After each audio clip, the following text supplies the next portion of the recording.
నేను ప్లాస్టిక్ కప్పుని. ఆ వేడి వల్ల మీ శరీరంలోకి విషపదార్థాలు విడుదలవుతాయి.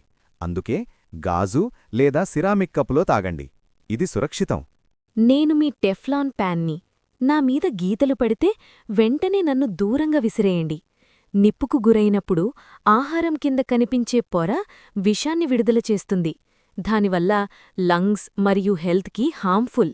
నేను చల్లని ఆహారం కోసం మాత్రమే తయారుచేసిన ఫోమ్ ప్లేట్ని. వ్రేడి ఆహారం పెడితే నేను కరిగి క్యాన్సర్ కారక పదార్థాలను విడుదల చేస్తాను. నేను ప్లాస్టిక్ సంచిని. హాట్ ఫుడ్ ప్యాక్ చేస్తే విషపూరిత పదార్థాలు ఆహారాన్ని కలుషితం చేస్తాయి. షాపింగ్కి వెళ్లేటప్పుడు మీ సొంత కంటైనర్ తీసుకురండి. నేను మెలమైన్ ప్లేట్ని. నేను అందంగా కనిపిస్తాను, కానీ నేను మోసగాణ్ణి.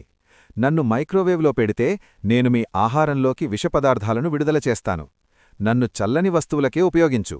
నేను ప్లాస్టిక్ కటింగ్ బోర్డ్ని. నైఫ్తో కట్స్ వల్ల మైక్రోప్లాస్టిక్స్ ఫుడ్లో మిక్స్ అయ్యి బాడీలో అక్యుములేట్ అవుతాయి. నేను మీ పాత వంటగది స్పాంజ్ని. నాలో బ్యాక్టీరియా మిలియన్స్ ఉంటాయి.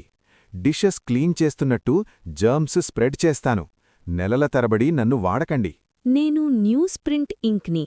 ఫుడ్ ర్యాప్ చేస్తే టాక్సిక్ ఇంక్ ఫుడ్లో వెళ్ళిపోతుంది. హెల్త్ రిస్క్ పెరిగిపోతుంది.